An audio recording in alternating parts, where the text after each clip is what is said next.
downtown, paint peeling off them old brick signs. Folks work hard, keep their heads down, trying to hold on to better times. Used to leave your door unlocked at night. Now everybody's got a camera on. Still got faith if we get it right, we can fix what's gone wrong. Ain't about talk, ain't about show. It's about the way we live, the way we know. Let's get back to dirt roads, back to porch lights. Neighbors standing up when it ain't polite. Cold beer, hot true styles up above. A little less noise and a whole lot of love. Red, white, blue ain't a trend we chase. It's sweat on your shirt and calloused hands grace. If we're gonna stand, we don't stand apart. We gotta go.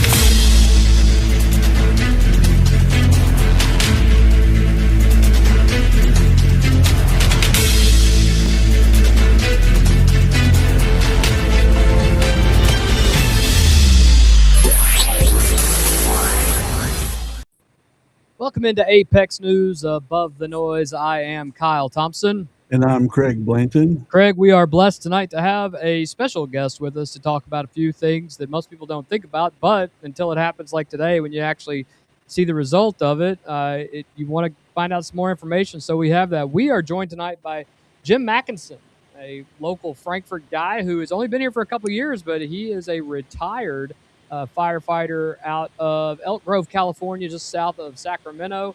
And he's going to join us tonight to talk to us a little bit about these wildfires that tend to be, they look like they're growing here in the United States and how they affect us even here in the Commonwealth. Jim, thanks for joining us. Very welcome. Thanks for having me. Yeah, well, Jim, one of the things that before we even get started, why don't you introduce yourself and tell us a little bit about you? We get to know your local folks here in Frankfort. Tell us a little bit about you. Sure. So I'm a retired fire captain out of Islamist Fire Department, which is in the city of Elk Grove. Was back there, active firefighter for 50 years. Started when I was just a kid in high school through the work experience program, the vocational education program, stopping at the local volunteer fire station after school, cleaning toilets and scrubbing fire trucks. And if we got a call, I'd go off on it and said, hey, this is what I'm going to do. This is fun. So did it for 50 years and then decided time to hang up my boots. So relocated back here. Thank you for your service to your local community, and thanks for coming and moving here to Frankfort. I understand you've been here a couple of years now. You're a little bit closer to grandkids, which tends to be a good reason enough to move. There's other reasons to move from California we've hit on here, but we won't get into those in particular. But I told him we talk about California a lot. Yeah, we do. It's a fun side story to always have here. So let's start with the big picture here, Jim. People hear about catastrophic wildfires every summer now. Is it actually getting worse? Are these fires genuinely larger and more destructive than they were 20 or 30 years ago? Or is this partly media coverage that we see on a daily basis? And can you tell us what's causing this? Sure. It's a bit of a lot of different things. Certainly the climate has gotten warmer. Certainly that adds to the length of the season and the dryness and lack of rainfall or whatever. There's resource availability at the federal level. They're having a very, very tough time staffing fire engines, fire hand crews, and that sort of thing because they don't pay very much. It's pretty a low-wage job that, you know what, I can go flip burgers someplace and make as much as I'm going to get paid for swinging an axe and putting my life on the line out on a forest fire for 14 days in a row. So, I don't want to go do that. So yeah. They've lost a lot of equipment. A lot of forests are down 4, 5, 6 engine companies that they just don't have any longer. So, when something does get started, the resources aren't there to jump on it right away, and they sometimes get away from us. There is the management, the land management issues that everybody hears about, and that's a huge can of worms, a lot of different fingers in it. There's, I think, in my opinion, a lot of it boils down to a variety of environmental type groups that really don't want anything done on the land. They don't want cattle to graze on the land to reduce the fuels. They don't want any logging to reduce the fuels. When we have a fire, we've got all this dead standing timber that the mills will take, but the Forest Service will put together a plan to salvage that timber, and then they go file a lawsuit against them. And by the time everything works its way through the court and they lose, the timber's of no value, so the timber companies won't drop it. So now we've got all this dead standing fuel. Next time we get a lightning storm, it's just prime, ready to go, and we can't do anything about it. Well, it sounds like, and from what I've read, you're exactly right. Of course, you are, because you're from there and you experienced it. But the environmentalists stop a lot of the California efforts to clean up the underbrush. We keep hearing about the underbrush and the tinder, where you'll get an El Nino and you get those monsoon rains coming in, everything greens up. Then you go through 2 years of drought and everything browns up. And California tries to clean up the hillsides. You see homeowners clear out their own hillsides and try to fight a house fire with a water hose or something. But the environmentalists, do they hinder it a lot? Is it California politics, or is it just the bad luck of the draw? Well, like I said, it's a lot of everything. And, the environmental groups, I'll throw them a bone. They've got their place. They do have some valid points from time to time, but there's a lot of competing groups. There's people that want to save the fisheries, want to save spotted owl. They want to save the vegetation. They don't want, any development for minerals or anything like that. And they all are competing back and forth without really thinking, if we stop them from cleaning up the fuel here, what's going to happen? Okay. And we've seen what happened. And this has been going on for a long, long time. Of course, it goes back to the turn of the 19th century, when the Forest Service, through an edict, said they want to attack every single fire and put it out by the next day. Their goal was no fire over 10 acres, which we did, and 90% of our fires are put out at a 10-acre or less level. But that just adds to the problem overall. It had good intents. At that time, timber was considered a crop, and everything was made of wood.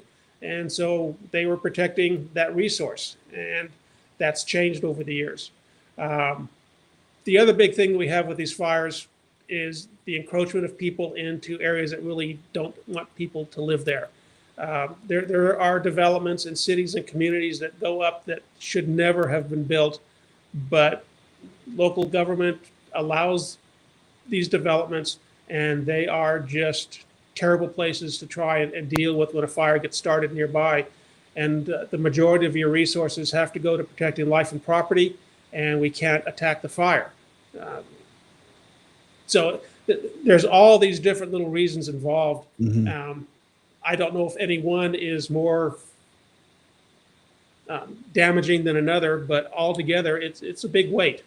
The videos of you guys fighting the fires are spectacular, with the helicopter water drops, the plane water drops, the red stuff that comes out of the plane, the fire retardant. Mm-hmm.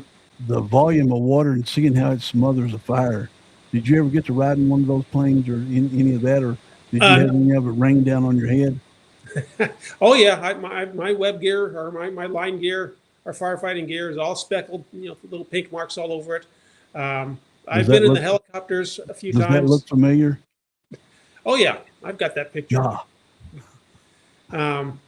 Which it looks terrifying, but when you kind of know what you're doing, it's not that big a deal. We know that the fire is going to go away from this guy, and actually he's probably in a pretty safe spot. It doesn't look like it, but it is. Yeah, Jim, doing the drip fire stuff. Oh yeah. Jim, let me ask you this. You've been on command staff for major incidents, obviously, in California. When you compare the fires you're seeing now to the fires that you see 20, 25 years ago, is there a difference about the behavior of the fire, the way they move, the way they respond to crews and aircraft? Or is it because of those other things, those outside things like what you mentioned, like environmental concerns and things like that are adding these fuels to keep things going?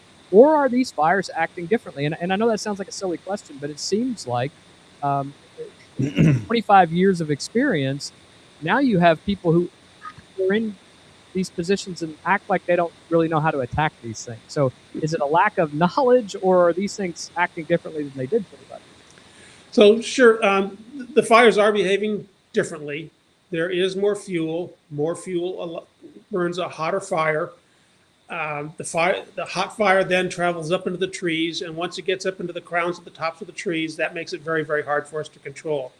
If the fire stays down on the ground, it's relatively easy to put the fire out. It may take us a while, but you find an anchor spot, you start going up the flanks and surround it with a fire line or fire hose, and we put it out. But once it gets up in the trees and the crowns of things, it makes it a lot tougher. So we have these big jackpots of fuel, the decadent brush that generates a lot of heat, dries out the needles of what would be a green live tree, and then makes it receptive to the fire. And so it's a kind of a self-fulfilling prophecy. But the fires, yeah, they are bigger, they're hotter. The season seems to last longer. Pretty much across the entire country, we're seeing fires pretty much year round. You pull that of the map up, Kyle. The fire, that one.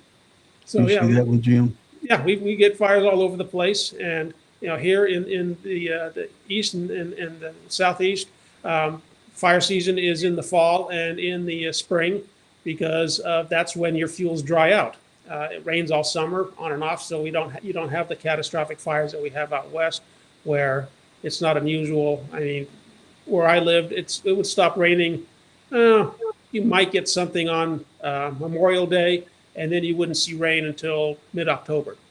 Wow. That's normal. That's just the Mediterranean climate, and that's how things are designed out there. So we had that long dry period, and we hit the fires. This year, a lot of the fires up in Canada, from my understanding, is a lot of these are what we call holdover fires. If you recall, last year and the year before, they had a couple of pretty significant fire seasons up in British Columbia and Ontario, and some of the other provinces up there. And if you've looked at that countryside, it's all this big lodgepole and ponderosa pine for forever and ever and ever up and down the hills. But these things catch fire, and the fire will travel down into the root systems of these trees, and it'll burn for months underneath there. And I've been on fires, even in California, where you'd have 2, 3, 4 feet of snow on top of this thing all winter long. And once the snow melt comes and the fields are still dry, we'd have a new fire, and it would just be the fire from that root still there, heating things up. That's let amazing. me ask that. Let me make sure I understand you. You're saying that you have a fire, you feel like you put the fire out. Unfortunately, it's in the root system and underground, and you have a fire burning underground even when you have snow on top of that underground fire? Yes, sir. Absolutely. Not terribly unlike the coal seam fires that you're probably a little bit more familiar with out here. They just skunk around with that rich root system and keep on burning, and then they'll pop back up. Now, just point of interest, when we control a fire, especially these big fires, we're only trying to put everything out 100 to 200 feet in from wherever we put our fire line. Sure. We can't put miles and miles of black out. So it's those parts that catch fire. But if they get going and catch a little wind, that little ember decides to float across the line, we can be off to the races again. And I understand that's one of the causes of all the fires up in Canada, along with they've had a lot of lightning up there, as had a lot of the western states. Oregon got spanked. Washington State got spanked really, really hard. Colorado with a lot of lightning earlier this year and sparked all these fires. And like we were talking off screen a little bit, that we've got a finite firefighting force. And if you get 4 or 5 fires all at the same time within the same jurisdiction, it takes a long time to get more resources in there. And we have to start sharing, and things get away from us. Yeah, well, watching live YouTube of the fires. Well, let's talk about this for a second. This map was put out today by WKYT Chris Bailey, showing that the Oregon and Idaho and I guess Southeast Washington State fires are following the jet stream. And if you were out early this morning, and I guarantee you I was not, but I saw the pictures where the sunrise, the sun was really a real red orange, kind of like you'd see in a movie picture from Mars. And I'm going to watch the sunset tonight and see how it looks. But the smoke from Canada and the Western U.S., even though the fires aren't burning here, we can get the effects of the fire. And, you want old people and young people to stay inside their house. Absolutely. And we get that same thing all across the country. And even if you're, communities that are relatively close to a fire, it's a real concern for people with respiratory issues. And we try to encourage them to, maybe even though their homes aren't in danger of a fire, but go ahead and evacuate, go find someplace, stay with relatives, whatever, get away from the fire and the heat and the smoke, and air filters, wear your N95 respirator masks to try and reduce the particulate matter that you're drawing in. But yeah, it's a problem. You have to understand that with large timber fires, you're looking at as much as 150 tons of fuel per acre. So when we're getting full consumption of that fuel, that's just throwing up a lot of stuff, and it's traveling up 15, 20, 25,000 feet, and it's going to catch into that jet stream and flow with it. Mm-hmm. Well, and where I was going to go with watching the live YouTube videos of the helicopters dropping the water, picking up the water out of lakes, and I know that they don't have to have permission during fire season. They can declare something, and they can just go take your water, and you'll see the planes scoop down on the longer lakes and take up the water, and then you got the red fire retardant. But the thing that really shocks me is, like, you'll be in a cul-de-sac, fire's coming up a hill. Some houses catch on fire and some don't. You mentioned the embers and the wind, where we talked about yesterday, 70-mile-an-hour wind will carry the embers and they'll land on somebody's roof, and they've already evacuated the area. You just watch the house burn, right?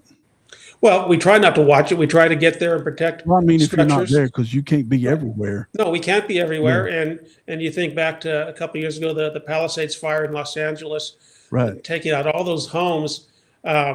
Water issues aside, there was more houses than there are firefighters and fire trucks, and you're not going to be able to catch up with it. Plus, they were dealing with 60, 70-mile-an-hour winds. And in those conditions, you're not putting that fire out. I don't care how many aircraft you have and how full the reservoirs were. It's not going to go out until the wind stops or it hits what we lovingly refer to as the Great Pacific Fire Break. We have never lost Catalina Island from an ember. But when that thing gets going, that fire is spreading 10, 15, 20 miles an hour, sometimes a lot faster. I mentioned to you that I'd be cruising down the highway in my fire engine. We're not doing 60, 70 miles an hour, but we're probably doing a good 50 or 60, and that fire is passing us on the hillside. Think about that, Kyle. Yeah. The fire is outracing the traffic. Yeah. When I remember listening to some of the people who lived in the Palisades and things, and they were talking about how they were driving down and it was going over their heads. I mean, it was an arch over to the other side, and I thought, that's some kind of witchcraft you're talking about right there. But apparently it's very, very true. I put a map up on the screen here of this is the current map of air quality related to air now, fire, and smoke. And that's Newtown Pike. And it says, to try to reduce your outdoor activity today if you have unusual sensitivity because of smoke activities. And this is primarily because not because of pollen or anything else that we obviously have a lot of, but because of some of these fires out west and in Canada that are coming down here. Let me ask you this. You spent 20 years on incident management teams, coordinating resources and things of that nature. When a major fire breaks out today, are we drawing on enough resources to fight it effectively, or are we stretched too thin? Are there enough resources, or are there things that municipalities, even a small municipality like Frankfort, needs to do to prepare for a major event that could cause major problems? Like, what do you call it, Jim, when other agencies are on call to come help you all battle a fire? It's mutual aid primarily. Yeah. Mutual aid, okay. It's mutual aid. And California, for all its evils, it does have the world's best mutual aid system, a statewide system. It's been in place pretty much since the 50s. It was originally designed for nuclear holocaust because we were a huge target and on the east and on the west coast there. But it obviously, morphed over time. But we can put a lot of resources on things. But I pulled up some stats just so let people know currently, and these are just the federal resources. This isn't all the various state forestry agencies or your local fire department. There's 25,800 firefighters currently working, which includes 569 20-person hand crews, 1,500 engines, 158 helicopters. We've also got about 75 firefighters from Australia and New Zealand that have come in to help us out. We would go over and help fires when they hit Australia and New Zealand. They come back and help us through a mutual aid system, okay, international. Yeah. So, yeah, we do run out of resources. And being prepared locally, I think I told Greg I was at the Gatlinburg fire. Was that probably about 8 years ago now? Yeah, it was scary. Disastrous. So, you know, they had never seen a fire of that magnitude come burning off the park like that and taking out all those homes. The wind was blowing real hard, wasn't it, Jim? The wind was howling at front of that and coming in front of a cold front. And it rained that night and damped everything down, but the fire did its damage. But, you know, here you just don't think of it because it's such a rare event. Mm-hmm. But a lot of this has to come down to the property owners and being prepared. You hear about urban interface and defensible space around structures. And that's really, really key, because if you give us a fighting chance, we may be able to save your home. If you've got limbs overhanging your roof and you haven't cleared off your roof, and it's full of needle drop and everything else, and you got yard art all over your yard, and cars and tires and junk and, well, treasures, excuse me. Treasures, right. One man's junk, right? Well, that's right. Let me, one final question from me. Because I've seen with cedars, you know, we got cedars out here. When you cut a bunch of cedars up, like when I've helped people clear land for building their homes and stuff, you pile them up, man, it goes up like in a second, like gasoline. Is it the same thing with the pine trees out in California? Are they like just gasoline on a tree? The needles, yeah. The stumps and the log rolls and stuff, not so much. But yeah, the fuels vary a lot. You know, the manzanita and the chamise that we see in Southern California, it is a very oily plant. It actually, you'll see black smoke boiling off of those things like a house fire or a car fire. Yeah. It's a very oily plant, so it burns really, really hot and fast. But yeah, well, take care of your own house. You know, look around, just think a little bit. And you know, being new to this area, I'm driving around, you know, going around Thorntree Hill. I'm seeing this thing, and there's houses up on top of it. Like, you people are nuts, man. This thing's going to blow up one of these days, and it's all going to go away. Yeah, totally. Hey, they'll start somewhere. Yeah, always. They'll learn, right? Well, Jim Mackinson, we can't thank you enough. Welcome to Frankfort. I know you've been here a couple of years, but welcome. You've now been completely initiated to a couple of idiots who have their own podcasts, and you got to join us and talk stuff that you actually understand and we don't. So we appreciate you coming on and teaching us that stuff, and that's actually very, very important this time. Yeah, the next big fire that they have out in California, we'll have videos ready. You can describe, because absolutely I've seen videos of people driving down the road with their family and embers falling all around them, fire on both sides of the roads, and like Kyle said, on top of them. And, you know, you just, it gives you goosebumps because you're scared for those people. Yeah, absolutely. Yeah. But if we get something like that, we'll have you back on, you know, if you'll be kind enough to come back. Absolutely. We are going to have anytime. I'd be happy to let people know my knowledge or stories or whatever you want to call them. Well, thanks for the same thing from the fire in Gatlinburg, of people just fleeing in the middle of all this stuff. Oh, God. It waited too long and things of that nature. Those fires, those videos were just. But folks, this is how Jim just reached out on Facebook from a post I made to talk about this. I didn't know him, even though he's been here a couple of years and he's dined at my restaurant. But it was just that kind of thing that if you've got some interesting knowledge or something that Kyle and I are talking about, reach out to us on either one of us on Facebook, and we'll get you on. Have you on. Yeah, well, Jim, thank you very much. We will definitely have you back on. This is not something that's going to go away. We're going to see more of this. Can't thank you enough. We really appreciate it. We look forward to talking with you again in the future. Anytime. All right, I thanks, enjoyed it. Jim. Thanks, Jim. Appreciate All it. right. Bye-bye. See you on Facebook. Thanks for having him on. We really appreciate you doing that, Craig, for talking to him and going. Yeah, he reached out to me though. I just been talking about the smoke on my Facebook page, the smoke about from Canada. Yep. Going across the northern part of the United States, then the jet stream changed and it headed our way and put up a few pictures, and that's when he reached out. Well, That's good. pretty cool. This goes for anybody else out there that watches us. We have hundreds of you that watch every day. When you do, reach out to us if you have a specialty in some of the things we talk about. We're not experts in a lot of things, if anything. And so if we Just say enough to something be that's dangerous. wrong, or if you right, if we have something to talk about that you have an expertise in, reach out to us. We'll probably have you on the show just so we can talk about it. Even if it's just Kentucky basketball. If you've got an expertise in that, we'll probably talk to you about that as well. So Heck yeah. we are back on Monday after some technical issues that we had on Friday that prevented us from getting the show out. They actually spliced my fiber as we were getting ready to go on the air, Craig. So Yeah, about 15 minutes before. about wasn't it? 15 minutes. And I said, we've lost all of our internet. And I didn't have internet all weekend. So And you survived?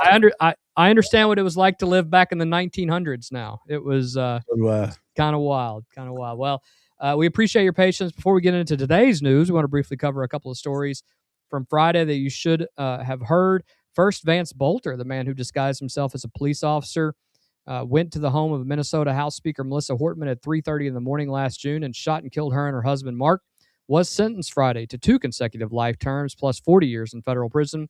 No possibility of parole. Judge John Thunheim called it the longest sentence he has ever imposed. Sophie Hortman, the speaker's 28-year-old daughter, said this at the hearing, quote, "What I cared about in my entire life had been shattered in 30 seconds. My parents were dead. Boelter will never be free again." Second, the Department of Justice, in a very weird story, dropped its grand jury subpoenas against 4 New York Times reporters on Thursday after a federal judge threatened the government with sanctions, found the subpoenas were rife with inadvertent errors, and ruled that the government had raised profound First Amendment issues. New York Times attorney David McCraw said, quote, "It's a great day for the First Amendment and a great day for the rule of law. Both stories deserve more than this, and we will be doing a fuller revisit for these in the future, but we wanted you to know them today." Yeah, well, on that one, it's just common sense. It is. You don't tell about the inside, the security options, the defense characteristics of Air Force One. You don't make that public. No, you don't. That's common sense. And I understand. You and I both agree. First Amendment's great, but there used to be a time Yep. when you balance what was First Amendment to get clickbait to make money and what was a national security issue. It seems like we've lost that in this country to an extent. It's all about making money and not worried about the Clicks. security. Yeah, It's clicks. unfortunate. It is unfortunate. We and you said this would be, it wouldn't get anywhere. No, I knew it would get kicked. Yeah, but the common sense part of it, the Americanism part of it. It's a lost art. Yeah, they just, I don't know what the deal is about getting our U.S. secrets out. I love a headline, "The American Secrets." This is a U.S. secret. It's top secret, but we're going to tell you about it in the next 12 paragraphs. Yeah, right, exactly. Well, before we get into tonight's show, welcome to Apex News. If this is your first time, we built this show so you have somewhere to go for real news without a ton of spin. If tonight gives you something to think about, hit that subscribe button. Make sure you hit that notification bell, like and share it with somebody that may also need to be above the noise. Now, let's get into it. Tonight's first story on Saturday night. That is not tonight's first story.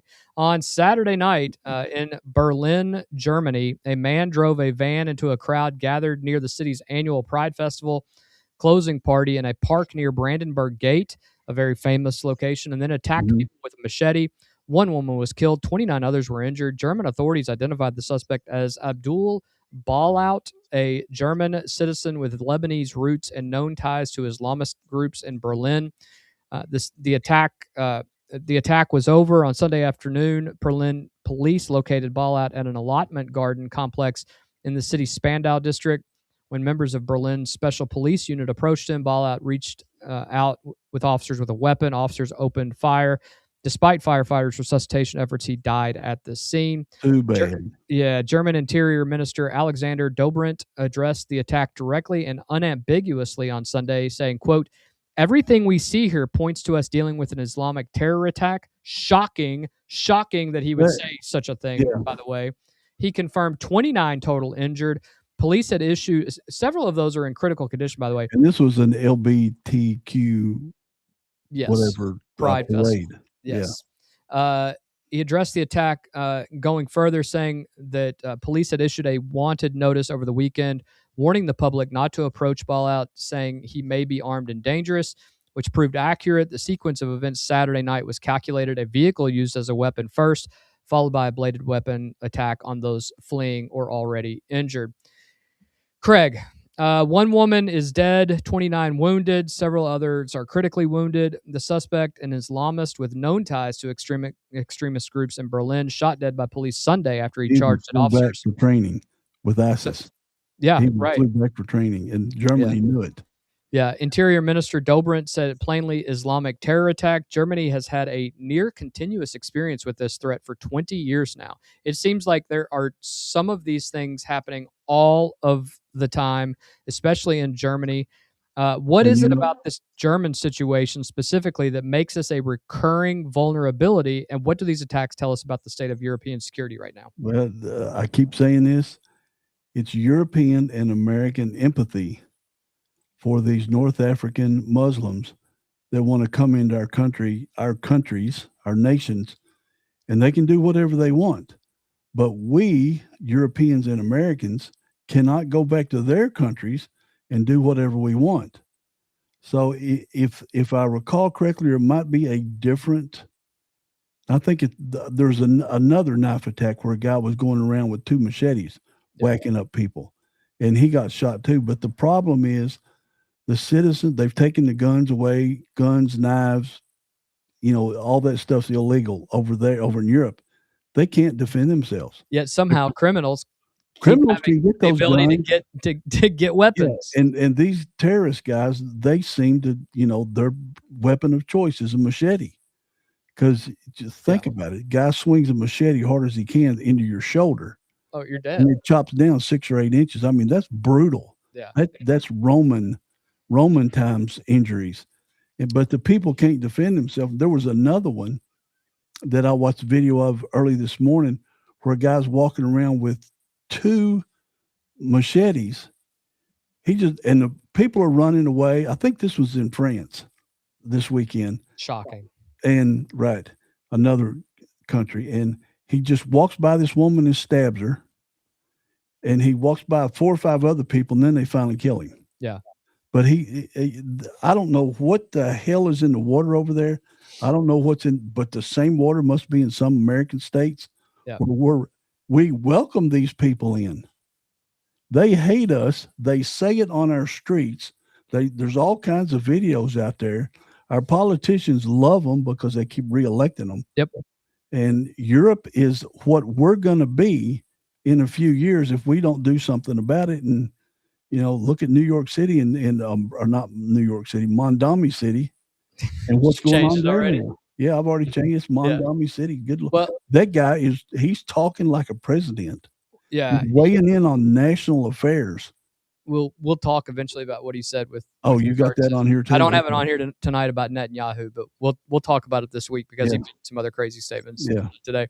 But to what you just said, Germany is currently estimated to have more than 9,000 individuals with what authorities describe as, quote, apparent violent inclinations, end quote, associated with Islamic extremism, people who are tracked by domestic intelligence services, but who have not yet committed crimes that would justify prosecution or detention. That number has grown significantly over the past decade and reflects a broader pattern across Western Europe. The Berlin attack carries a specific political weight because the target was a pride festival, a gathering of people whose very existence some Islamist extremist ideology explicitly condemns. Yeah, they kind of throw you off the top of buildings. Or they will. German politicians across the spectrum have been deliberate in naming this attack for what it is, not random violence. It took them 24 hours to do it, though. They did not say it was, Right. It took them a full 24 hours to say it was a terrorist attack. Yeah, this is an ideological motivated act by a man with a documented Islamist connections. There's an important distinction here that coverage has handled carefully. The perpetrator was a German citizen, Craig, with Lebanese roots. The attack does not implicate all German citizens or all Lebanese communities or all immigrants. However, this is different. This guy was actually going for training back and forth, and they know this guy was doing this. And why you can just simply say, well, he's got tendencies. He hasn't killed anybody yet. I mean, that is reckless for your society and community. Wait, is this the same guy, or was it the one in France that they arrested in May for suspected of committing violence? Yeah. I think that was the guy in France. This guy, I think, had a clean record. One of the two incidents, they knew about this guy. They arrested him because they thought he was going to commit violence, but they let him go. So they sent him to 26, I don't know if we're called demuslification, but where they send you to change. What's it just called? Change the way, like changing the way you think, kind of. Yeah, one of those kind of indoctrination camps. Yeah. And he went to 2, and before the third one's when he attacked the people. And I don't know if it's the Germany guy or if it's the one in France, but Europe is. There's 2 billion Muslims. If only 1% of them are radicalized, that's 20 million, right? Yeah. If I do the math in my head correctly, it's 20 million people, and they can move into our countries, but we cannot move into theirs. Oh, we recruit them to come here, as Good Deed says. We recruit them, we want them, we mollycoddle them. We let them live here for free, give them everything, but try doing the same thing in their country. We cannot do it. Americans or Europeans cannot go to their countries and expect any kind of free anything. If anything, they'll be attacked because, there used to be a lot of Christians in Muslim countries, and now there's like 10 across all of them. Very few. Very few. Well, let's get into something that affects everybody, and this is something that is shocking in and of itself, from Berlin to Washington, where a United States senator told the Senate Majority Leader over the weekend that he cannot count on consent to go home for the month of August. Right. On Sunday night, Senator Mike Lee of Utah fired a shot at the Senate calendar that forced every Republican senator to pick a side, at least symbolically. Lee posted a formal statement directed at Majority Leader John Thune. Good on him. Quote, I hereby object to any effort to put the Senate into recess in August, at least until such time as the Senate has passed the Save America Act, and I hereby request a roll call vote. Do not assume you have my consent. You do not, end quote. It takes one senator to block a unanimous consent request and force a recorded vote on whether to proceed to recess. Lee had that one senator, Senator Rick Scott of Florida, backed him immediately. Senator Jim Banks of Indiana became the third. Senator John Kennedy, the great John Kennedy from the state of Louisiana, said on Meet the Press Sunday that the Senate should, quote, take a few extra days, and he said it a little bit more country than I did, to try to get the Save America Act passed. The Save America Act passed. The Safeguard American Voter Eligibility Act would require documentary proof of citizenship to register to vote in federal elections. Federal elections, not state elections, federal elections. Establish photo identification requirements for voting in person, and impose stricter standards on mail-in ballots. It has bipartisan support among voters in polling. It has not been able to clear the Senate's 60-vote threshold to overcome a Democratic filibuster. Leader Thune has maintained that the chamber simply does not have the votes. 60 are needed to break filibuster, and there are not 60. Lee's point was this: force senators to go on the record, make them vote on whether they would rather go home for the summer or pass election integrity legislation. They know if that vote comes up, and especially for some of these guys and ladies are going into midterms, this could be brutal. And even though it would fail overwhelmingly, at least at this point, that's not the point. The point is the recorded vote at this point. The vote wouldn't fail because, the act, because what it could be, normally what they do, the senators and the representatives, they've already got their bags packed. They're waiting at the airport, and there's nobody in the chamber. And the one presiding officer that stayed behind for this ring the gavel and say, we're going to take a recess vote. All it takes is one senator to be there and say, wrong, I want to record a vote. So everybody's got to come back. And it might take a day or two to get them to just hop on another plane, turn around and come back. But this will put them on the spot because New Jersey, you know, all the mainstream media, all the Democrats across the country say this doesn't happen until New Jersey revealed it themselves. So you even got the. Let me say this about the New Jersey thing, and I want to be very, very clear about this. Jen and I watched the Walk Don't Run productions, which I sent to you a copy of that. I think essentially Mikey Sherrill, the governor of New Jersey, essentially said that they found 6,600 people. That is about 1/6 of the total number that the feds say that are illegal that are on their rolls. They admit that there are at least 6,600 people, and that almost 400 people cast ballots in elections in the last 2 years. Non-Americans, non-citizens. Let me be clear about this. I realize that that's not going to negate Mikey Sherrill's election. Mikey Sherrill was elected with 500,000 votes. We understand that. But it's the local elections. And in fact, they pointed out that there are 2 local elections in the last 2 years in New Jersey. One was decided by 1 vote and another one was decided by 9 votes. And these are like the Trenton, New Jersey City Commission, right? Like these are big or a school deals. board, or even more important, a school board. And that is where the real crime is here. And when I say crime, I'm being euphemistic. But if you do not have election integrity with regard to your elections, even your local elections, then what are we even doing? It doesn't. None of it matters then, because you are disenfranchising actual American citizens who have the right to vote every time you allow somebody to do this. And I understand that Mikey Sherrill is saying, look, it's nothing that would have changed any federal elections. I get that. The problem is not the point. It's not the point. And then immediately in that same press conference, she blamed Donald Trump. She blamed Donald Trump because he put a light on it. I don't even understand the logic in that, Craig. Right. It happened in 2023. Now, I think Donald Trump was about 2 years away from being his second run at president. Correct. That was right in the middle of Joe Biden's term. I guess people, they just throw crap out there to say, yep, it was Trump's fault because he was president in 2023, even though he wasn't. Maybe he should have been. And I'm actually glad he lost the 2020 election because he's better off now. Kept him around for 12 years instead of. But when she said that it was Trump's fault, I about fell out of my chair.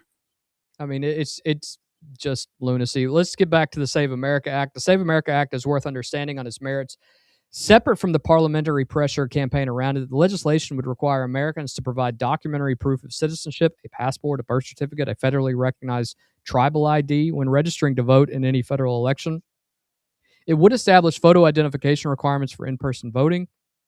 It would tighten standards on mail-in ballot applications and returns. Supporters argue that the integrity of the voter rolls is a legitimate and unresolved concern. Senator Lee and others have pointed to several recent data points. New Jersey found approximately 75,000 non-citizens summoned for jury duty each year from state databases. Now, how do you do that? Non-citizens' names are on official records. And then Mark Wayne Mullen and where's one of them they pull them from, Kyle? What's your that? Driver's license and your voter list. Right, from your driver's license and voting records. It's the only way they do it. And then Mark Wayne Mullen sent a letter at the exact same time. Actually, she says she found out about this on Wednesday, but she got the letter from Mark Wayne Mullen Thursday. She said her people told her on Wednesday. And it just so happened the Mark Wayne Mullen's letter came in the next day. Yeah. Right. Sure. And Mark Wayne Mullen, who's the head of Department of Homeland Security now, said that more than 37,000 non-citizens were listed on the voter rolls, they believe. And so at this point, you have to start wondering, if 80% of the people in the United States, it's another one of those 80-20 rule policies that Democrats are on that 20% side, they want to say that, well, it prevents, divorced women or even married women from voting and this, that, and the other. Yeah. That's been debunked multiple times by everybody. In fact, everybody says, and my favorite thing was, what's her name on Morning Joe? Brzezinski. Yeah, Brzezinski. She said, Mika "Well, Brzezinski. Joe doesn't know where his birth certificate is." Well, first of all, shame on you, Joe. You're 60 years old. You Right. should know those things. But second of all, I'm sure that New York or Washington or wherever else, they have a vital statistics place where you can Right. go. Just and like we get- did here in Frankfort for Exactly. the You whole can Commonwealth. go right there. You know They're where happy my to birth fill it. certificate is? It's 2 rooms over. Exactly. You should have it anyway. You're a grown up. Go get one. But the reality is, people are saying, well, it's an inconvenience. If you're inconvenienced to drive down and get your birth certificate that you should have anyway, you shouldn't be voting. I'm sorry. I'm just going to say it. Can you do it online in Kentucky? I do Yes. not. Yes, you can absolutely And do it it gets online, and mailed you to get you, it within right? 3 days. Yeah.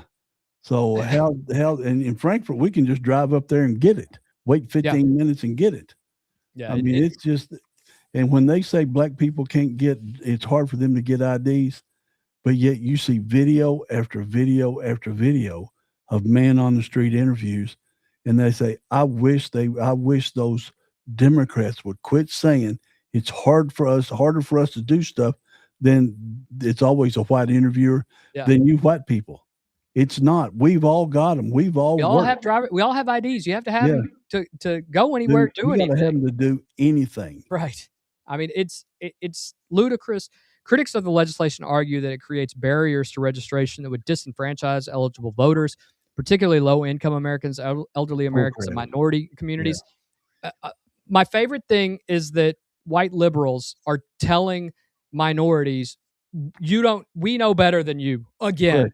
Right. It's such a slap in the face. To figure it out. It's just a slap in the face. Whether the SAVE Act can get 60 votes and whether Thune can peel off even a few Democrats on a voter ID measure that polls well nationally is a substantive question underneath the parliamentary show. But the reality is, if they come in, and the Democrats they will come in and they will vote to go into recess, those votes will be used against them in the primaries, and they know it. They absolutely know it. Yeah. And some of them are in tight races, and they're going to be in trouble. Susan Collins is going to vote to stay and work on this. I can guarantee, even though she says she may not vote for it, whatever, she's not going to do that right now because 80% of her people want this. Well, and it will be used against them. It will force them to make a vote, which I don't know why John Thune. I don't care if they somebody's got something on him. Somebody not. Has something on him. I mean, our legislature does the same. They won't vote on nothing unless they know it's going to pass. Yep. I don't understand why you cannot lose a vote. It shows the public, the voters, the people that elected you, at least you tried. And John Thune, I don't know what his thinking is.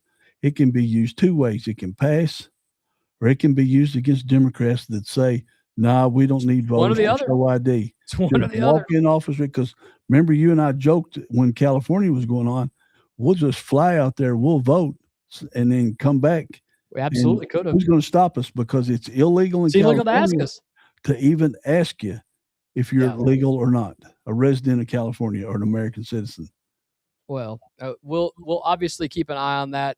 I believe in the next week you're going to see some crazy things come out of the Senate, one way or the other, from the Senate floor to a document. This is a crazy story today, Craig. You and I are texting back and forth on this one today.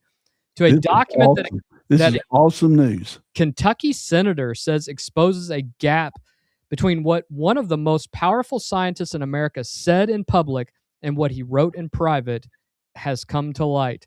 On Saturday, July 25th, Senate Homeland Security Committee Chairman Rand Paul of Kentucky, junior senator here, about to be the senior senator, released what his office is calling Tony's Diary Package, a collection of 1,141 pages of Dr. Anthony Fauci's private diary entries spanning December 2019 through December 2022, along with 136 pages of internal correspondences about awards and prize money.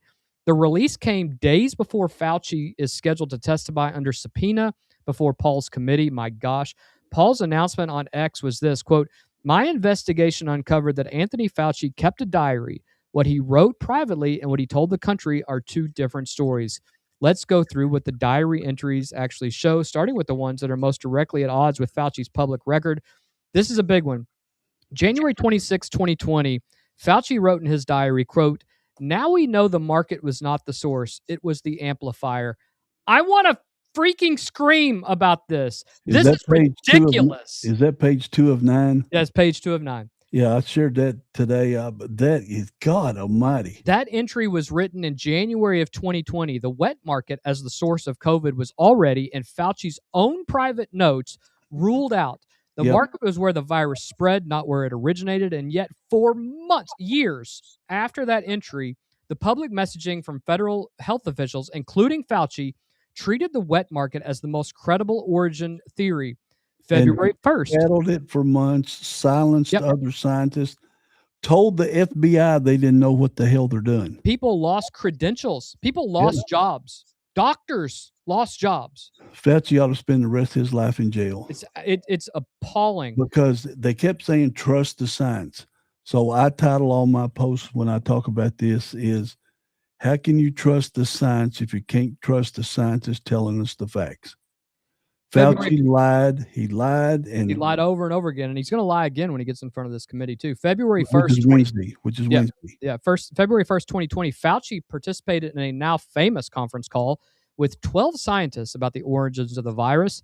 His diary documents what was said on that call. Of the 12 scientists, 10 felt that deliberate insertion was possible, according to Fauci's own notes. Gain of function. Gain of function. He recorded that the scientists raised concerns about the furin cleavage site, a specific feature of the virus, one that Rand Paul pointed out several years ago, noting that it could not have occurred naturally since it would require an evolutionary jump that they found nowhere in bat isolates. Fauci wrote in his diary that the scientists bring up the possibility that this could have been deliberately inserted. 10 of the 12. 10 of 12, but it wasn't nothing to be concerned about. No, nothing. And either accidentally released or deliberately released by a crazy person in the lab. I say deliberate. A biological test. The former, that being deliberate, being the most likely. 10 of 12 scientists on that call, in Fauci's own contemporaneous notes, believed deliberate insertion was not only possible, but likely. 2 thought natural origin was possible, and yet in the months and years that followed, Fauci publicly and confidently dismissed the lab leak theory as fringe, unscientific, and politically motivated. Craig, in Fauci's own diary, in his own handwritten contemporaneous notes, he records that 10 of 12 scientists on the February 1st call believed deliberate insertion of the furin cleavage site was possible. Only 2 thought it was natural. And then for the next 2 years, he publicly said the science pointed clearly to natural origin. That is not a question about whether the lab leak happened. It is a question about whether Fauci accurately represented or misrepresented what the scientific community privately believed to the American public.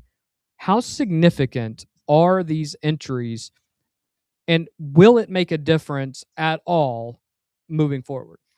Well, remember, they're pardoned for 10 years. Yeah. Anything from current time of the end of the Biden administration to 10 years previous. There are numerous blanket pardons, which I think Rand Paul is contesting, that those aren't even valid. You can't do a pardon like that, and especially with Joe Biden's mental capacity and signing of the pen. Because the president has to sign the pardon, right, Kyle? That's correct. He has to physically sign it. It can't be because there has to be intent. He has to have the intent to do the pardon. So if he's not there, there's lots of speculation that it was a machine pen that signed old it. auto pen. Yeah, the old auto pen that did it. But this is Mount Everest big, but the media won't carry it. No, That's they won't. The thing, because Fauci said this crap for 2 years. All kinds of doubters were running. Gobbled it up. Media just gobbled it up. I believe you and I were, and I know I was for sure, shadow banned on Facebook and Twitter because of saying there's no way in the world this could happen. Especially the more we learned about Fauci's own NIH, National Institutes of Health, funding gain of function research over in China for some stupid reason, but they were doing it in Ukraine and other places too. And then saying it was the wet markets, which if people don't know what a wet market is, it's a live animal that's killed right there. Yeah. Blood's still running off of it, and they buy it to take it home. A skinned chicken or a skinned goat or whatever it is. And then they said, well, it could have walked out on the bottom of somebody's shoe. But if you've ever watched the movie Contagion, that is a blueprint for what happened. It was, I think, a 2010 or 2011 movie. That was, and I've watched it a couple Scary. times. It's a blueprint for what happened during coronavirus. Yeah. Well, the scientific entries are the most significant revelations in the diary release, but they are not the only ones that point to a complicated picture. The diary also documents what Rand Paul and others are characterizing as Fauci's private celebrity fixation during a period when COVID deaths were climbing rapidly in the United States. I think back to when he was at a Major League Baseball game where nobody else was allowed to be at, and he was wearing a mask outside, and they allowed him to throw the ball out at the Washington Nationals game. He was What a on, joke. Wasn't he on a cover of Newsweek or Variety magazine, posed all laid back like he's some movie star or starlet or NBA player? But we'll talk about the NBA player in a second. Yeah, I've got a video I'm going to share tonight of the national media praising him like a god, a small g god, for everything he was doing with coronavirus. I mean, it is ridiculous. Well, and how much he was getting praised like a movie star. And this isn't the first time he's done this. He did this exact same thing with the HIV and AIDS scare in the 80s. He misled the public. He got millions and millions of dollars of funding. He lied to the general public about what was causing these things. He misled number of people and number of agencies throughout the process, and people died. And now how many the exact people same died from thing that one? More than this. But and still, how many Africans died from that one? Oh, and it was deplorable what they did in that instance, and we can get into that sometime. But Fauci's entries reference a phone call, get this, with singer Barbara Streisand, an Instagram live appearance with NBA star Steph Curry, the existence of Fauci bobbleheads, beers carrying his name, coverage of public, quote, thirst, end quote, for him as a cultural figure in publications including The Atlantic. These entries were written during a period when the United States was experiencing some of its highest COVID death tolls, when tens of millions of Americans were locked in their homes, shuttered businesses, closed schools, and navigating a crisis of extraordinary scale. The image the diary presents of a man who is simultaneously managing a catastrophic public health emergency and carefully tracking his own social media coverage and celebrity status. He's on CNBC. It doesn't go unnoticed. MSNBC every day. And while it doesn't necessarily make him a bad scientist or a bad administrator, it's a bad look, especially knowing what we know now. I had children who graduate. I had a daughter who graduated in 2020. She missed out on so much in her life. She didn't have a mom. She didn't have a graduation. They just told her one day, "You're not coming back to school. Your high school career is over." And some people say, not a big deal. Those are life things. I have a son who is now 15, who is in grade school, and he had to do 2 years of school at home. And these kids are already developmentally behind. You added this on and not every parent was on him to make sure he's doing his studies like you and Jen. Not every child has that benefit. Yeah. And we did the same thing with our grandchildren and with our niece and nephew that lived in Grafenberg just down the road. They would come over here while their parents were working, and we would do their school studies on the kitchen table and then the dining room table. Both of them, I had one and Teresa had the other. So, and they'll never catch up ever. They'll never catch up. And think about this, the worst part of it all. You got an elderly parent in a nursing home. You're looking at them through a damn window. Yeah. As they're dying and you can't touch them or be near them. We can understand. You and I would both agree to this. You and I could understand if he was simply trying to make sense of it all. He's trying to get to the bottom of science, follow the science, whatever. But when you find out that he was at the root of the entire damn deception, but also the entire lab to begin with, the NIH was funding the very thing that ended up causing the problem and killing people in America. That's treason. I'm sorry. It's just absolute treason. I don't know why he did it. I don't know what the reasoning was doing it, but fame, fortune, I don't know what it is, but I hope he pays for his sins at this point. I truly do. Yeah. He's old. They probably wouldn't send him to jail anyway, but it needs to be addressed so that it doesn't happen again. Yeah. Remember, what was that one older doctor that was a leader? with him, and he chased him away because he kept saying it was lab based. Bob something. You know what I'm talking about. Yeah, it wasn't Bird. I can't think what his name was. Bird. I'll think of it here in a second. But yeah, but he absolutely right. Well, anybody that said that it was a potential lab leak, they shut him down. Yeah. And of course, all the people on Facebook, all the people on Twitter at the time before it was X, they shut them down. They shadow banned them or flat just eliminated their accounts from President Trump on down. They just shut them down. They said people like, Joe Rogan was on horse dewormer, and that wasn't true. And none of that was true. They ruin people's lives. And ivermectin is a prescribed drug for many, many diseases. Yeah. Well, Fauci is scheduled to testify under subpoena before Rand Paul's Senate Homeland Security Committee on Wednesday. The committee will because he was actually requested to come and he denied the request. So they were like, fine, we'll subpoena you. He'll probably take the fifth on everything. On everything. I guarantee you will. What's your name? Or he'll argue with Rand Paul. And those are classic, by the way. And they run into these. Rand Paul's a doctor also. Right. He graduated medical school. They run into these senators who have absolutely no idea what they're talking about medically, and he can dance around them. But then he gets into it with Rand Paul, and you're kind of cooked at that point. So he won't answer any questions. We know that. Yeah. And if there's a Democrat on that committee that defends what this man did, you are just as guilty as he is. You are just as awful as he did it. But it's terrible. I'm gonna post that video on my page. It's like 7 minutes long of them telling Rand Paul what an awesome human being. It was the most disgusting thing I've ever seen. Yeah. Well, let's get from one gross thing to another. Let's talk about this. I checked before we started. He's up 7 points right today. Well, that's not what that must have been a new poll that came out. The one that I saw yesterday actually had Rogers up by 1.5. But that was in the primary. Primary. Yeah, he's going to win.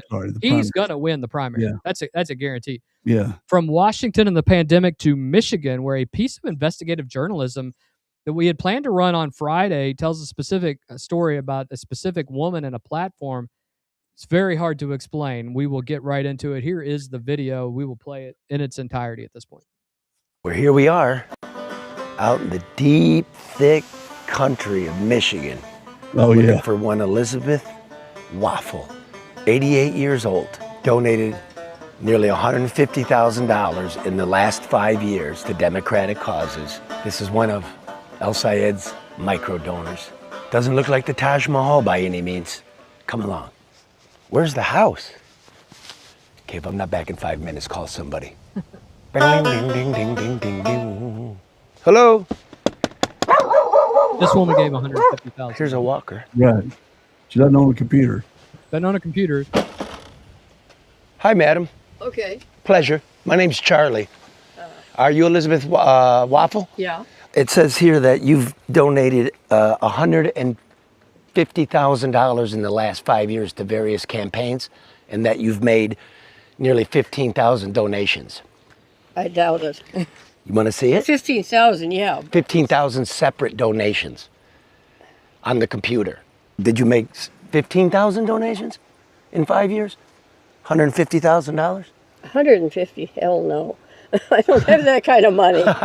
Do you have internet? Sometimes. Sometimes? Yeah. Do you have a computer? No. No? So how could you make all these donations? I don't know. Are these all mine? Yes, this is. Now, there's 900 pages. I ran out of paper to print it on. Yeah, all of these. I have bad knees, and then I went out and sprained an ankle. And so I'm...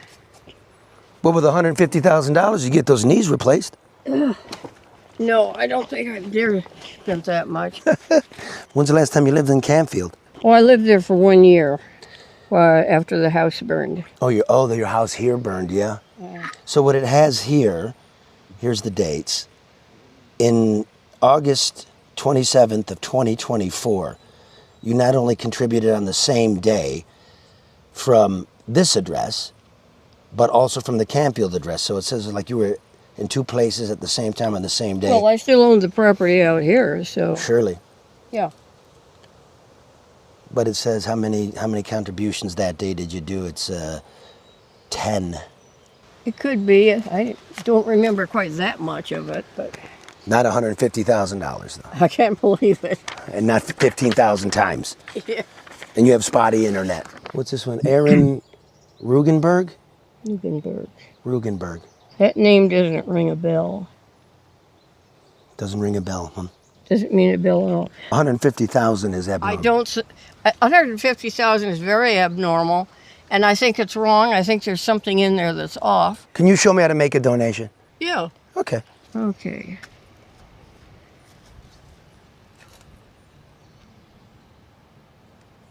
Come on. Internet. This thing hates me. I'm not on the internet right at the moment. Yes, she was making numerous I'll donations. get it straightened around when 115,000. I get in the house if that ever happens. How long, Sorry, when's your house burned down? 15,000. 2 years ago. Oh my goodness. Everything goes through Act Blue. Act Blue is like the bank. So everything you do goes through ActBlue. You don't go to amyklobuchar.com and donate. You No, I do Okay. everything through Act Blue. Okay. Gotcha. All ActBlue. Got a couple bucks I could borrow? Are you I thought kidding? he was I got gonna a couple give us guys money. coming back to mow the lawn, and I just went through my pocket to see if I had enough money for them. Do you? I think so. You need a couple? You need a couple bucks to give to the guys to mow your lawn? Yeah. I got it. Elizabeth, where's your car? That was cool of him to do that. It was cool of him. That was Charlie LaDuff. He's a Pulitzer Prize winning investigative journalist and the founder of the Michigan Enjoyer. Last week he published a piece that actually a week and a half ago he published a piece that This begins guy's on- legit. This guy is legit, and this guy is not a conservative journalist. He is a journalist, somebody that Right. we appreciate. Who doesn't matter what party you are, he's just going to get to the bottom of it. He published a piece that begins on a rutted dirt road outside Milan, Michigan, and raises serious concerns about one of the most widely used political fundraising platforms in American politics. Elizabeth Waffle, who was 88 years old, her house burned down 2 years ago. She moved into a trailer. She owns an old pickup truck. She has no computer. She lives on a modest pension. She is a self-described true believer in liberal causes. Good for her, who has made small donations to Democrat candidates over the years through ActBlue, the Democratic online fundraising platform. According to Federal Election Commission records compiled by a researcher named Bob Cushman, Elizabeth Waffle has not made a few dozen small donations. She has made 14,696 donations, totaling more than $150,000, the equivalent of 8 donations a day, every single day for the past 5 years, averaging $9.18 per donation. When LaDuff brought her the FEC paperwork and showed her the numbers as you saw, her response was simple: $150,000? Hell no, I don't have that kind of money. She couldn't pay to cut her grass. Yeah, she couldn't. Yeah, he paid her he gave her money so she could pay people to cut her grass. They show her donating to out-of-state candidates. She has never heard of. Her name appears 47 times in the federal records as a donor to Abdul al-Sayed, the Democratic Socialist currently running for the United States Senate seat in Michigan. Waffle says she has donated to him, but not 47 times. The math doesn't work, and the records do not correspond to the reality of an 88-year-old woman with no computer, no internet access, and a pension that is her primary income. Now, let me be clear about this. An 88-year-old woman, she admits that she's paid some money to El Sayed. The question is this, Craig: why do we care? Well, it's kind of obvious. Yeah. Somebody is manipulating her donor records and putting straw money, I guess that would be a term, straw money, into these various progressive, left-wing Democrats across the country. Well, They've somehow got the voter list, the donor information through ActBlue. Somebody has got access to ActBlue data, and now they're using her data to make donations. I don't know if they're doing it credit cards. I don't know if you can see how they're doing it. Well, It could and I be think gift cards. It could be anything. I think the bigger context is: are these non-citizens, non-U.S. citizens, paying money to change elections? To endorse people and help people in their elections, which, by the way, is a federal crime. Sure, you can't do it. You can't take money from or criminals, felons, or otherwise. Yeah, that you're taking money. It could be our China buddy or our Polish buddy. 100%. It could be either one of Singham or George Soros some of their groups, not them directly, of course, but some of the hundreds of groups that they fund could be shooting money through these different people. And is she the only one on Act Blue that this is occurring to? Oh, no. And they've been pointing this out for a couple of years now. The context of this makes it this story specifically relevant to Abdul el-Sayed because it goes beyond the individual entries bearing Waffle's name. El-Sayed is a Democrat socialist whose entire political brand, the entire thing he says, is built on the proposition that his money is cleaner than his opponents. Yeah. He publicly refuses corporate PAC money. He makes a prominent and repeated point of the fact that his fundraising comes from small donor grassroots donors, working class Michiganders who believe in his candidacy and back it up with their own money. I have family from Michigan. They ain't socialists. I can tell you that. Now, you may have people that have moved there recently who may not have the ability to put money towards these things because they're not citizens yet. But I will tell you right now, the good old people, good old Michiganders from the middle of Michigan, they ain't socialists. So I don't believe that. That's all there is to vote for, Kyle. You know, like el-Sayed's going to win. Right, but then you have Mike Rogers. Yeah, but if the Democrats only vote Democrats, you know I totally understand. I understand. They might not be socialists, but they're going to vote for this socialist/communist. It just doesn't make sense, even in the primary. Well, did you get those images I sent you? Yep. Yeah, I can add those. Okay, if you can add those, that shows the internal fact of the National Democrat Party that the party split. So these are the people that are supporting Haley Stevens, who is el-Sayed's. Can you read off the names? It's hard to see on my end. Okay. I mean, I know who they are, but and Gretchen Whitmer just endorsed Haley Stevens today, I believe. So you have Gretchen Whitmer, you have Jennifer Granholm, who was she the Energy Secretary, and former governor of Michigan. Yeah, you've got Nessel Peters, who is the House member from Michigan, Chuck Schumer, obviously Coons from Connecticut, Pelosi, and then Clyburn are the ones. And then the one above Clyburn, is that what's his name? That's Peters that's from Michigan. Pelosi, the bottom three on the right. Schumer don't even know what the hell he's doing. I think he's in the same boat McConnell is. Except he's not. That is your static. That's your Democrat. This is your old school Democrat establishment right here. Right, and that's what they're called now. They're called old school Democrats. Now show the other one if you can get it up. I can do that. This will be your new school, far left wing Democrats that are trying to take over the Democrat Party from the inside. And you know, the surprising one to me is Ro Khanna. He has gone just in the last 2 months. He's gone so far left. He's jumped off the darn diving board. Ro Khanna is opportunistic. I think he sees that this is the way that things are going, and he wants to protect his seat. I used to like what he said before. I used to think he was fairly moderate, to be honest with you. He represents Silicon Valley. Yeah, a bunch of very wealthy, very involved people. I thought he made good points sometimes, even as recently as when he was on Bill Maher's show about a month and a half ago. I thought he made some good points, but in the last month, he said some really dumb things. He's gone off the deep end, but look at Sanders, Warren, Van Hollen, Smith from Minnesota, AOC, Tlaib, Ilhan Omar, who married her brother, and Ro Khanna. Man, these people are so far left. And their leader, of course, is Bernie Sanders, who's the Democrat Party screwed numerous times.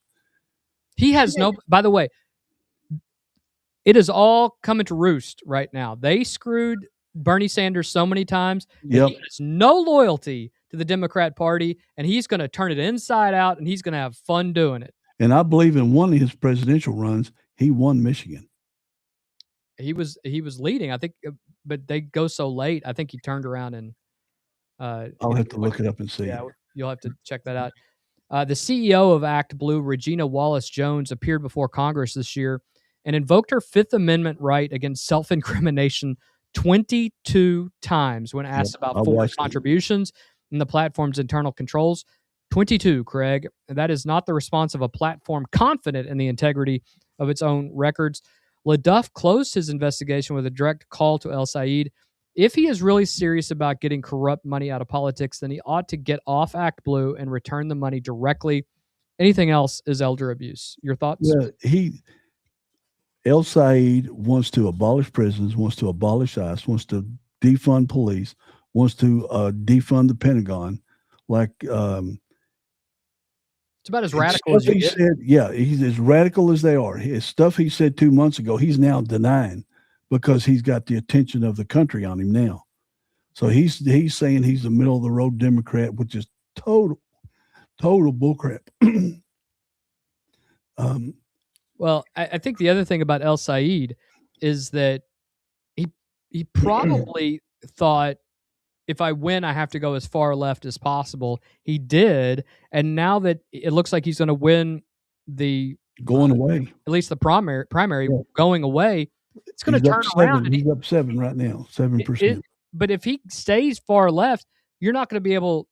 You're not going to be able to beat Mike Rogers. You're just not. Mike Rogers is going to end up winning that. I hope so. And I think right now he's trying to play damage control, a la Graham Plattner and everybody else. Is simply saying, I didn't know I had a Nazi tattoo. I didn't know that what I was doing was money laundering. Just a tidbit: Bernie Sanders did beat Hillary in the 2016 Michigan Democrat primary. He beat her 49.7 to 48.3. There you go. But yeah, this will be one of the few days we don't talk about Maine because more and more light is being shed on Michigan and how screwed up it is up there. It's not as bad as Maine because they just went from one bad guy to another. The one guy's got the Nazi tattoo and all this other stuff, and the one they got throws water bottles at female legislators. And but El Said, I can't believe there's not some regular dude that they could lady that they could just pull off a logging farm and it would say, "Hey, you'll be better than this guy." Exactly. Wait till they start digging into they will Troy Jackson, and they will. It's gonna be.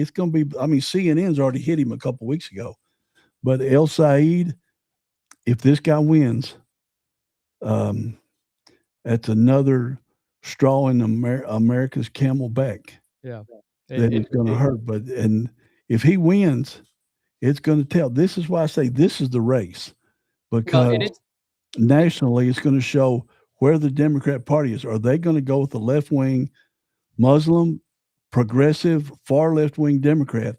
Or are they going to go with the American middle of the road Democrat, if there's any left?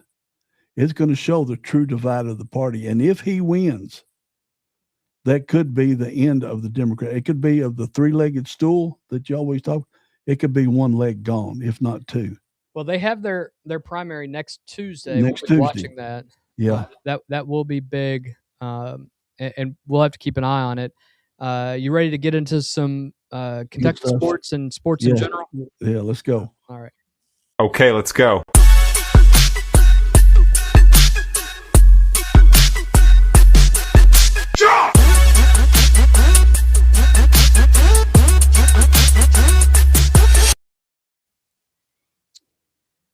Well, we're going to close tonight with some Kentucky sports updates. I know a lot of you are watching this and will watch this to catch up on some of this information. Thanks for joining us. We appreciate it. We have a couple of Kentucky sports updates. The first one is not good news, Craig. And I know you're gonna be rosy sunshine on this, and I'm going to be a little bit more negative about this.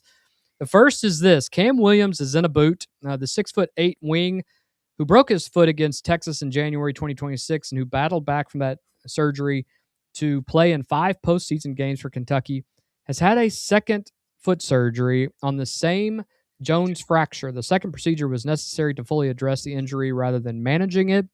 Kentucky coaches have used the word hopeful in characterizing his chances of returning this season, which is meaningful context. Hopeful is not ruled out. Hopeful means the prognosis on the second surgery is not catastrophic. Williams is young. He did heal well on the first surgery. His body responded well enough to the first surgery to put him back on the court for the postseason. The second procedure gives the bone the best possible chance of healing properly before fall camp begins. He is just going to be a junior this year, so he does have 2 more years of school if he wanted to before the NBA or pro anywhere. He will be monitored through August and into September. The timeline depends entirely on how the healing process begins and continues. Big Blue Nation is going to be watching, and so will we. And that is something that I want to talk about right now. I'm gonna have my take on this, Craig, and you tell me what your thoughts are. Sure. I feel this is a bad look for Mark Pope and his crew. They have said for a month now, Cam's in a boot. It's all precautionary, no big deal. It'll be fine. He comes out to the TBT La Familia game, the very first game in historic Memorial Coliseum. And when he comes out, everybody's like, why is Cam still in a boot? But he's not just in a boot, because being in a boot would be one thing. And I said this to you, he's on walking crutches as well, which means you're taking weight off of it. And you and I immediately were like, something's up. Yeah. This is a bad look, because to me, this is Mark Pope and his staff managing the expectations of the people by not telling them and being transparent. I don't like this. I feel like this is a bad look. Your thoughts? Well, first, have you been able to find out the date of the surgery? Nope. Neither have I. That's the thing. Was it when his dad told us that they were putting him in a walking boot early in the summer? He was going to be in a walking boot all the way up to practice, not the summer practice, regular college practice. Yep. And because remember, he played the second half of the year, played in the tournament, did okay. But I looked up a Jones fracture, and it's the bone. It's the fracture of the bone that leads to your little toe. Yep. You can't push. It's your balance. It's your balancing. Yeah, and a lot of athletes get that kind of fracture. I had a Liz Frank fracture, which is worse, and you don't want them. But Steph Curry had a Liz Frank fracture, and he recovered. Where if you don't take care of it, if you just kind of walk it off, then by the time you get to be my age, you won't be able to walk at all. You'll be in a wheelchair. So this one it's a common injury for athletes, but Cam is young. He's getting the best care you can possibly get, because they don't want to run him. And I've read things that he'll be back for the first game, not January or February, something like that. I think he'll be back earlier from what I've read. And of course, I don't, we don't have any. You've got some insider connections. I don't have any, but I do. That's just my thinking from what I've read about this, how long he's been recovering. But if we had the surgical date, then we could get a clock on it. I will also say this. I understand the trepidation with this coaching staff to put any injury information out there, because we'll panic. It's private. It is private, but Big Blue Nation will panic. We will say, "Oh my gosh, here we go again. This is what happens." But it makes sense, because a week and a half ago, you and I talked about the fact that we were hearing rumors that Ryan Hampton will consider. Yeah. Crazy. Thanks, I'm always positive, baby. Yeah, you are. We were hearing that Ryan Hampton may reclassify. Then we hear the next day that Cam Williams had a second successful surgery, and you start going, oh, a wingman may reclassify to come in. A 6'7" wingman may come in to reclassify. With Cam's going to be a big part of this team. He will be a big part. It was Monsalvics and Williams. Yeah. That we're going to be bombing away from each corner. I'm giddy as can be. The guards just driving down the lane. They either get a layup or they throw it out to either wing. And if they don't, then the wing players throw it back out to the wide open guard at the top of the key. So much is on Cam Williams. He's such a key to the team that I don't know. I'm just going to go with the side that the information I've seen, looking up the fracture itself, his age, the carries getting, and him playing in the second half of the year and the NCAA tournament. I agree. I think with his dad said he was 80% healed then. Yep. And then going through the summer, I think he'll be ready to go. Tell me, we are now hearing that Chris Paul II is hearing from Guard U, which is what a lot of people call. Kentucky expects to win at all times, and that's what I love. That's coming from Chris Paul II. He is a 2028 class member. He's obviously he's just an up-and-comer. He's not listed in the top 100 or anything, but it's Chris Paul's kid. So, I mean, you can imagine that he's got some skill. What do you think it means that Kentucky's being considered by some of these big-name kids now, especially from the point guard perspective? It's great when your dad's an all-time great. Yeah, And is he a freshman or sophomore? He's a sophomore. He'll be a sophomore because he'll have the 28. So that'd be okay. And Yeah. he's the one that said he heard from Guard U. Yeah. So Kentucky's got that reputation of producing great guards in the NBA, which we can all watch play today. Yeah. And you get somebody like that, and if we could just land one of them. Yeah. And Chris Paul, with his big smile, his knowledge.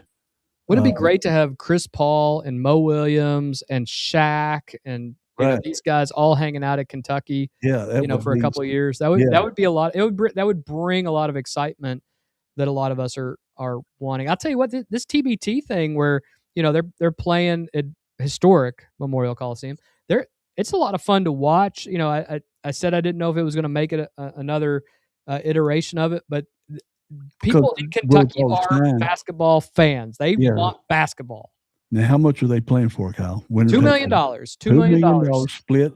And I was wondering last night, how would they divide that up? Is it games played, minutes played?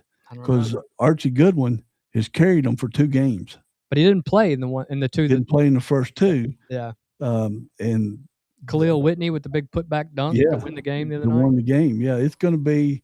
They beat Boeheim. The Syracuse alumni. Yeah, the Syracuse alumni, but it's Boeheim's boys or something like that. And it's fun, and to get this to play for $2 million, boys, you're going to get in there and you're going to play to win. This is the current list. I hope you guys are on a big screen television so you guys can see this. Yeah. But these are the people who have offers right now for the Kentucky basketball team. Everybody from the 27 and 28 and even 29 season. You can see J.J. Crawford is on there. I didn't want to hear about them guys. That's too far out. That's too far out. But the 27 guys that you're seeing there, those kids are going to be making some decisions in the next couple of months, if not already, like Ryan Hampton did. So be keeping an eye on that. But UK's working. UK's is with some of these big names, and some they haven't even offered yet. I will harken back to the fact that they haven't offered Mason Grivna, who's a 7-footer out of Louisville Ballard, he's a sophomore, isn't he? He's gonna be a sophomore in high school, and he's averaging 16 points a game already. Will be dominant in Kentucky high school. He'll be Mr. Basketball probably twice. You got to go offer this kid. I realized that both of his parents went to U of L. You got to offer this kid, and I'll go ahead and tell you, I think that kid wants to go to Kentucky. I genuinely believe that kid wants to go to Kentucky. Kentucky's got to offer Mason Grivna a scholarship. I don't care if he's not in the top 50 right now. He's 7 feet tall. Yeah, if I'm Coach Pope, I'm on the phone with Anthony Davis and Carl Anthony Towns and say, hey, won't y'all go pay a visit to this or make a phone call or send him a text? Go to Louisville. 2 7-footers and say, won't you come to Kentucky if you want to be a great NBA center? Yeah. Jen wants to know if Pope is growing out his hair. This is the dark Pope, Jen. We're gonna need you to get used to dark Pope. Yeah, that's dark Pope. Yeah, he's doing that. Got the hair going out a little bit. There's debates. There's votes or polls. Of should Pope keep the beard or not keep the beard. And everybody's right now, liking keep the beard. The beard is leading by a large margin. Right. Yeah. So we will obviously keep an eye on that as well. The next big story outside send me that right there, that image. That picture? Yeah, I can do that. That's no problem. The next big story that we're going to talk about here is one that is just absolutely wild. Heading into the 2026 football season, Kentucky has a couple of preseason All-SEC guys, but then they had the media SEC preseason poll voted on by the league's coaches and then the media. They have placed the Kentucky Wildcats 14th out of 16. Yep. And I am super happy about it, and I think you are too. What's your phrase you tell people? Keep on sleeping. Yeah. Sleep on this team. Do it. I truly believe that this is the absolute, and it happened during Mark Stoops' era. It happened when Coach Brooks was here. They slept on him for a couple years until they finally couldn't.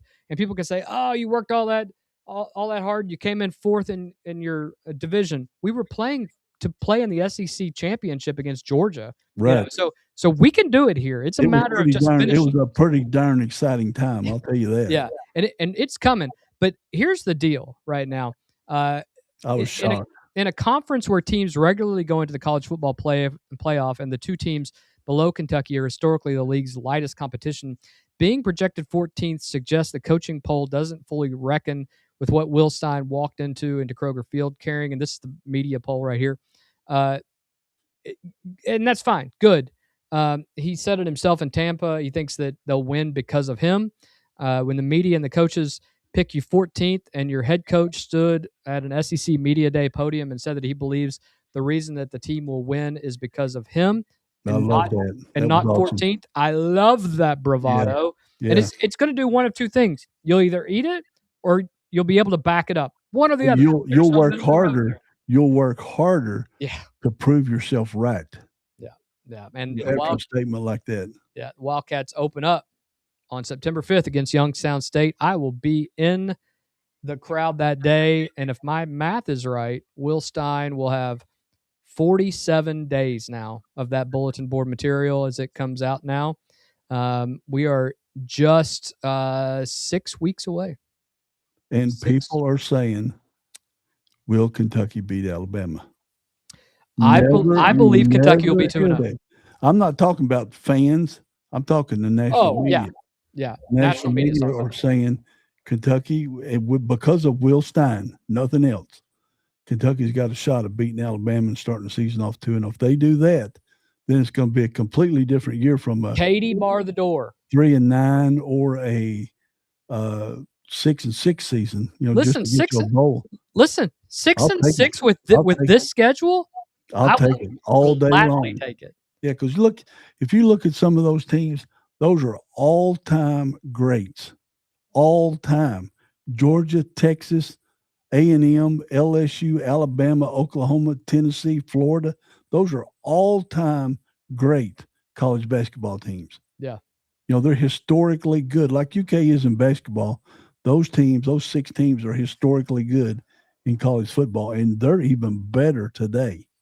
And I don't believe that Vanderbilt's going to end up ahead of us. There's no Diego Pavia anymore, who, by the way, was cut by the Ravens. You see, they're 200 points ahead of us. Get out of here. When I saw that, I said, man, something is wrong. Get out of here. Sleep on us. Keep on sleeping on. That's the most important thing.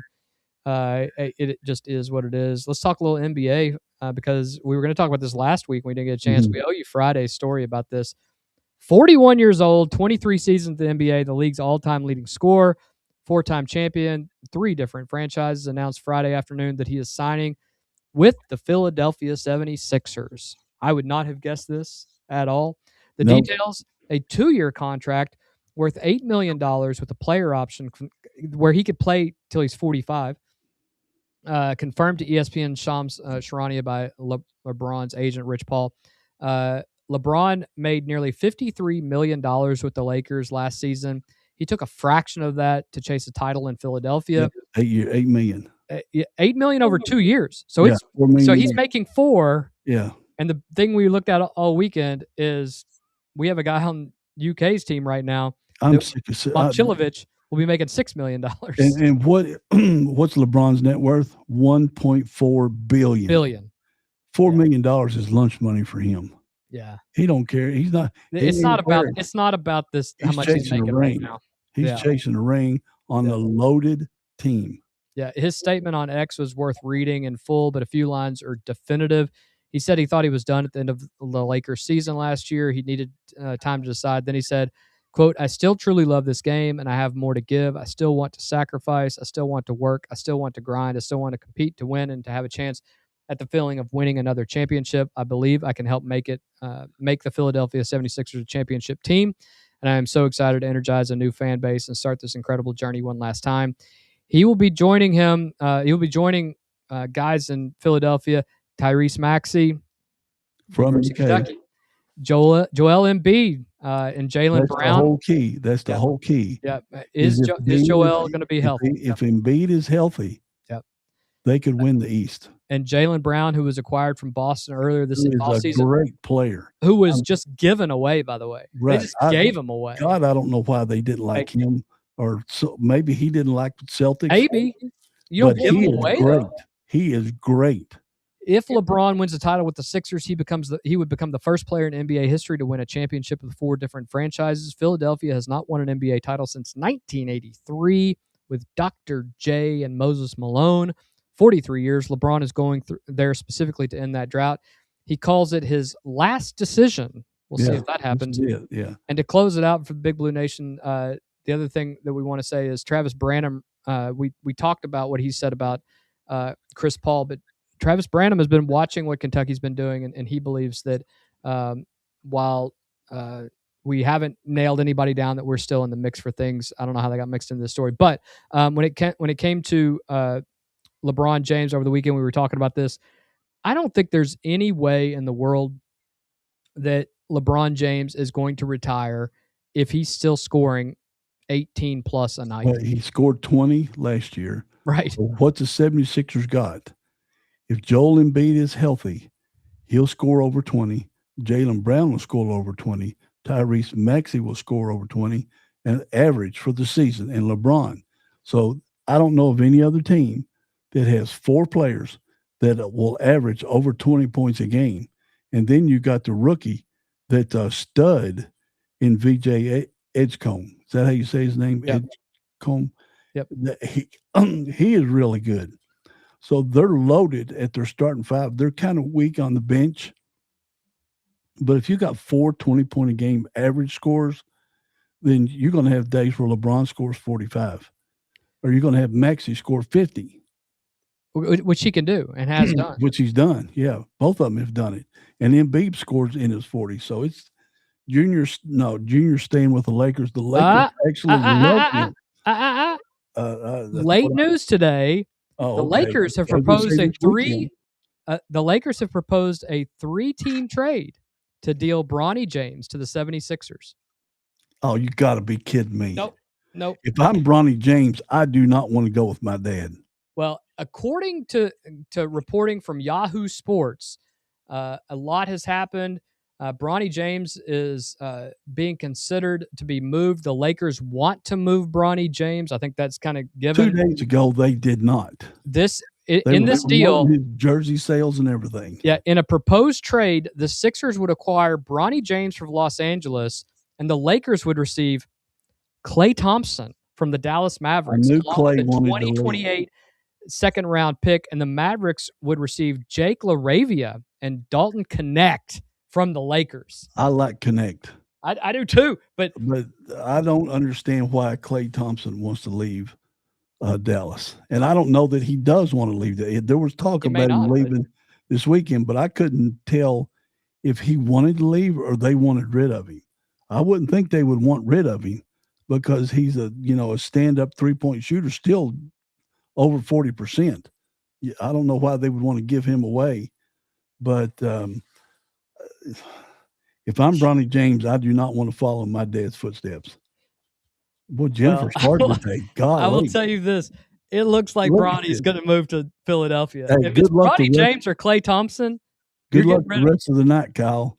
We're going to be watching it. Oh, he just needs to retire. Jen says he needs to retire. She's getting hardcore now. Yeah, she means it. She's not even kidding.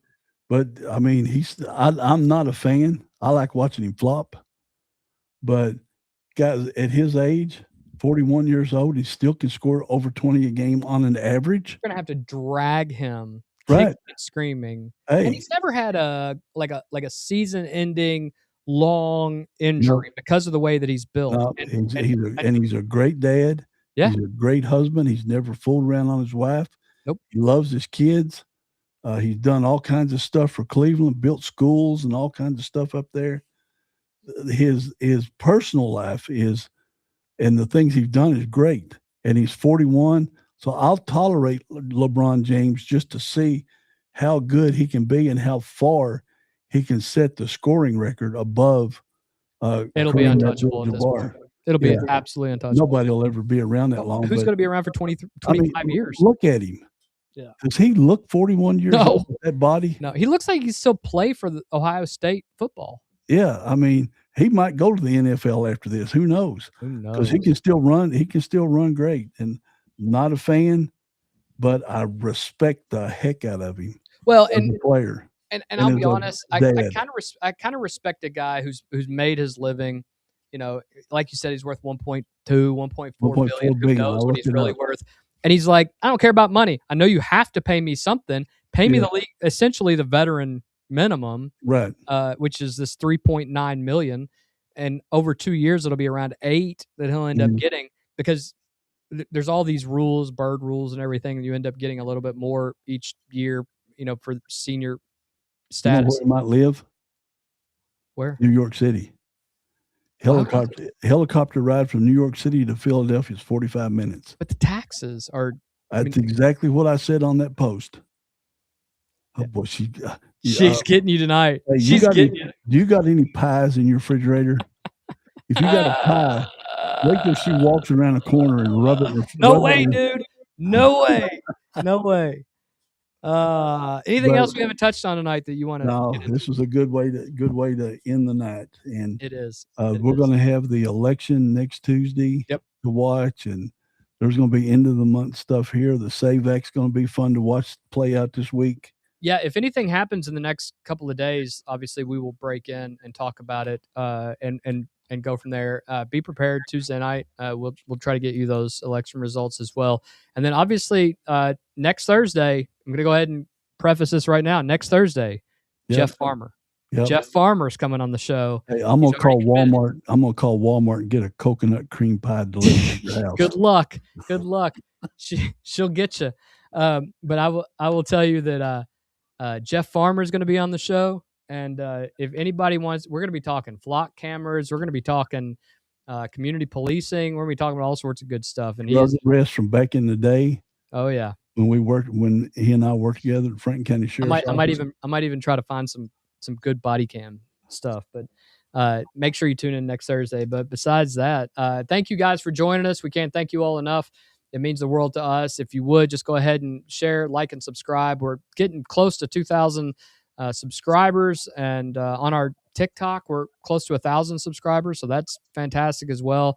One of the fastest growing podcasts on YouTube of this size. So we can't thank you guys enough. We will be here tomorrow, as always, 5 p.m. to give you all the news without the spin. But until next time, make sure that you stay informed, stay sharp, and stay above the noise. Everybody have a great night. Thanks for joining us. Have a wonderful Monday evening. Talk to you soon. Bye.